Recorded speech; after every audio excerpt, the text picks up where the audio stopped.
Hello everyone, welcome back to your own channel. आज हम करने जा रहे हैं आपका आंकलन कार्यपत्रक 2। ठीक है, जो आपका असेसमेंट वर्कशीट है जिसके बेसिस पे आपके मार्क्स लगेंगे। ठीक है, वो वर्कशीट है, ये वर्कशीट नंबर 2, विषय विज्ञान, कक्षा 10, हमारी डेट 5 अगस्त के लिए। तो चलिए शुरू करते हैं। इसके अंदर आपका जो ये कुल 20 अंक का होगा, जिसमें आपके 2 भागों में विभाजित किया गया इस वर्कशीट को। पहला भाग जो है उसमें आपके एमसीक्यूज मतलब ऑप्शंस आएंगे 4, जिसमें से आपको एक सही छांटना है। ये 1-1 मार्क्स के होंगे। ठीक है, और दूसरे भाग में आपको जो प्रत्येक प्रश्न है वो छोटे होंगे, लघु उत्तर प्रश्न है जो आपके 3 मार्क्स के होंगे। ठीक है, तो चलिए पहले पहला भाग करते हैं। पहला भाग आपका 5 मार्क्स का है। ठीक है, 5 नंबर का है।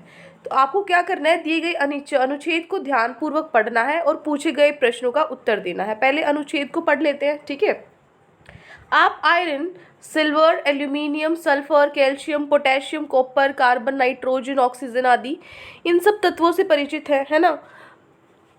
उन्हें अपने रासायनिक और भौतिक गुणों के आधार पर धातु और अधातु में वर्गीकृत किया हुआ। ये हमने पढ़ा था ना, धातु क्या होते हैं, अधातु क्या होते हैं, इन्हीं के अंदर सारी चीजें आ जाती है हमारी। तो जैसा कि हम जानते हैं कि धातु कैसे होते हैं, एक तो ठोस होते हैं, है ना। कमरे के तापमान पर जो पारा है वो द्रव होता है, बाकी सब क्या होते हैं, ठोस होते हैं। और ये कठोर होते हैं सिर्फ सोडियम और पोटेशियम को छोड़कर, क्योंकि ये दोनों नरम होते हैं। सोडियम को हम चाकू से भी काट सकते हैं, इतना नरम होता है। ध्वनिक होते हैं, ध्वनि जैसे टन की आवाज़ आती है इसमें से, सिर्फ सोडियम और पोटेशियम को छोड़ के, क्योंकि तो सॉफ्ट होते हैं उसमें से तो आवाज़ आती नहीं। ठीक है, और चमकदार होते हैं, शीशा है ना उसको छोड़ के। ठीक है, शीशे को छोड़ के बाकी सब चमकदार होते हैं धातु। और गर्मी और बिजली का सुचालक ग्रेफाइट को छोड़ के। ठीक है, तो आघातवर्धी, वैसे ग्रेफाइट तो आपका इसमें आता है नॉन मेटल्स में, यहाँ नहीं होना चाहिए ये ना। आघातवर्धीय चादरों में परिवर्तित किया जा सकता है। ठीक है, मतलब पतली सी एक चादर में उसको पीट पीट कर हथौड़े से हम उसको क्या कर सकते हैं, पतली चादर में बदल सकते हैं। ठीक है, और इस प्रॉपर्टी को, इस गुण को हम क्या बोलते हैं, आघातवर्धिता। ठीक है, उसके बाद तन्य, तन्य होते हैं मतलब हम तारों में परिवर्तित कर सकते हैं इनको, पतले पतले तारों में इनको बदल सकते हैं, तो इस गुण को हम बोलते हैं तन्यता। ठीक है, अब चलते हैं हमारे क्वेश्चन आंसर्स पे। तो ये एमसीक्यूज दिए हुए हैं जिसमें आपके ये 5 प्रश्न है। पहला है आपका, पारा कमरे के ताप पर डैश है। कैसा है पारा कमरे के ताप पर? अभी हमने पढ़ा था ठोस, द्रव, गैस, ठोस और द्रव दोनों। अभी हमने पढ़ा था कमरे के ताप पर जो पारा होता है वो क्या होता है, द्रव होता है। ठीक है ना, लिक्विड फॉर्म में होता है। नेक्स्ट है क्वेश्चन नंबर 2, घंटियां तथा सितार और वायलिन जैसे संगीत वाद्य यंत्रों की तार बनाने के लिए धातुओं के किस गुण का उपयोग किया जा सकता है? अभी मैंने बताया था कि धातु का वो गुण जिसको तारों में बदला जा सकता है उसको हम क्या बोलते हैं, तन्यता बोलते हैं ना। ध्वनिक तो जिसमें से ध्वनि आती है, घातवर्धिता पतली चादर में बदलना, तन्यता पतले तारों में बदलना, और चालकता क्या होती है कि वो सुचालक है बिजली का, गर्मी का। ठीक है, वो तो हमने पढ़ा था कि जो तार में ही बदलना होता है उसको हम क्या बोलते हैं, इस गुण को तन्यता बोलते हैं। तो सी ऑप्शन हमारा सही होगा। नेक्स्ट है तीसरा क्वेश्चन, एक धातु है एक्स जो कि नरम है और उसको चाकू से काटा जा सकता है। अभी अभी मैंने बताया था, है ना। तो यह हवा में बहुत क्रियाशील होता है, बहुत ज़्यादा अभिक्रिया करता है ये। ठीक है, इसलिए हम इसको खुला नहीं रख सकते। तो कौन सा धातु है ये, मैग्नीशियम, सोडियम, फॉस्फोरस या कैल्शियम? अभी अभी मैंने आपको बताया था कि जो सोडियम उसको हम चाकू से काट सकते हैं ना। तो ये क्या है, नरम है, चाकू से काट सकते हो, लेकिन ये बहुत ज़्यादा अभिक्रियाशील होता है, इसलिए हम इसको खुले हवा में नहीं छोड़ सकते ऐसे डायरेक्टली। ठीक है, चौथा है, खाना पकाने के बर्तन बनाने के लिए एल्यूमिनियम का इस्तेमाल किया जाता है ना, एल्यूमिनियम के बर्तन होते हैं। तो इसके लिए जो एल्यूमिनियम है उसके कौन से गुण जिम्मेदार है, किन की वजह से हमने एल्यूमिनियम के बर्तन बनाए हैं?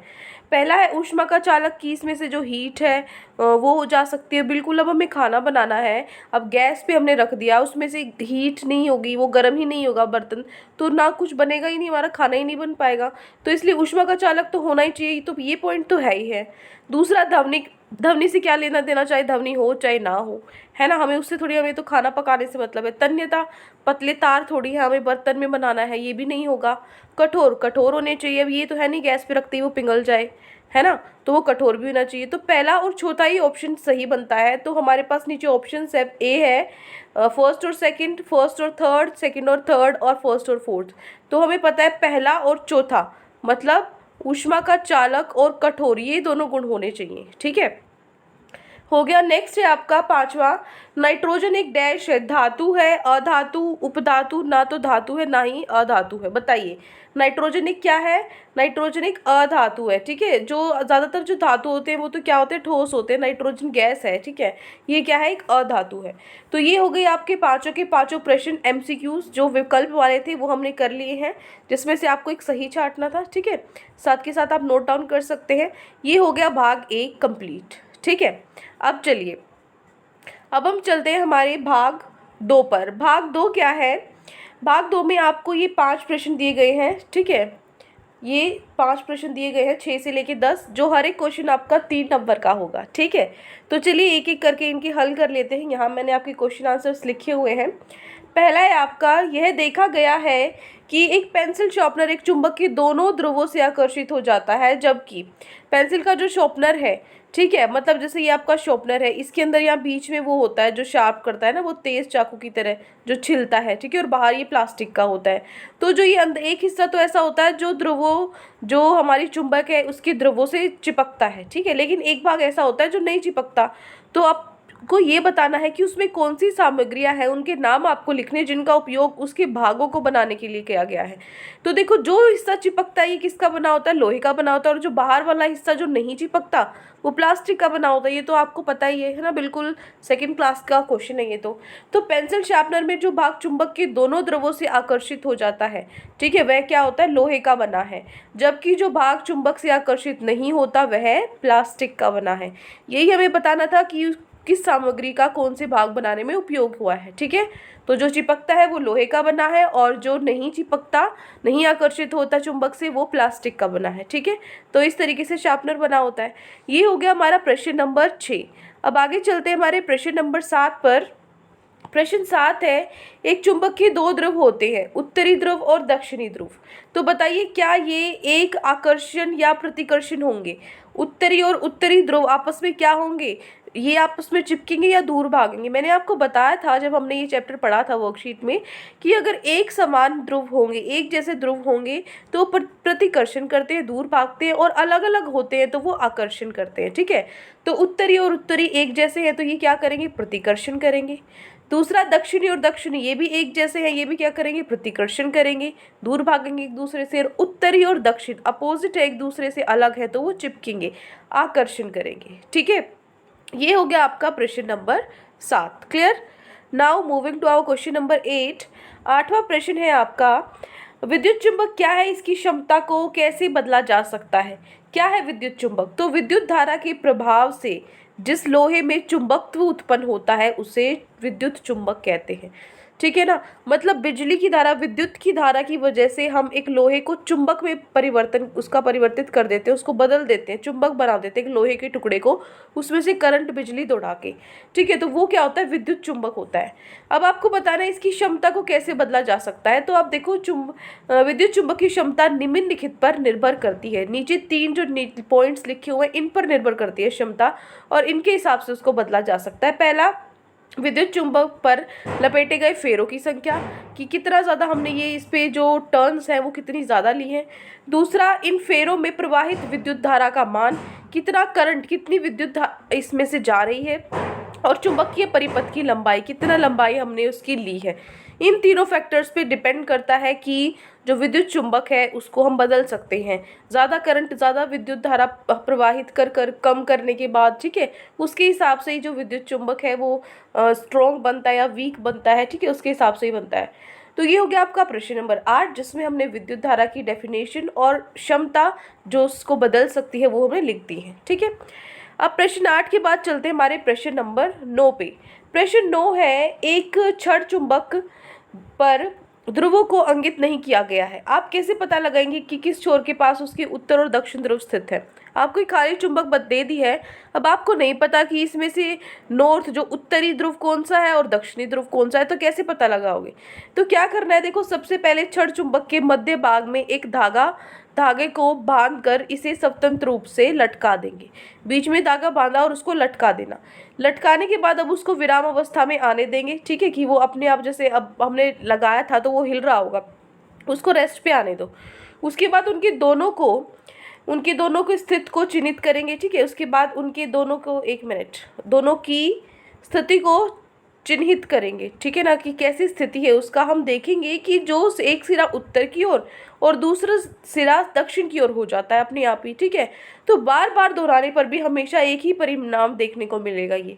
तो जो सिरा उत्तर दिशा की ओर होगा उस तरफ चुंबक का उत्तरी ध्रुव स्थित होगा, और जो सिरा दक्षिणी दिशा की ओर स्थित होगा वो दक्षिणी ध्रुव होगा, ठीक है। तो इस तरीके से एक चुंबक को हम धागे से लपेट कर अगर खाली लटका दें, उसको ऐसे ही छोड़ दें, तो वो हमेशा उत्तर और दक्षिण दिशा की ओर अपने आप को रख लेगा, ठीक है। जिससे हमें पता लग जाएगा कि ये उत्तर दिशा है, ये इसका उत्तरी ध्रुव है और ये इसका दक्षिणी ध्रुव है। इस तरीके से पता करते हैं, ठीक है।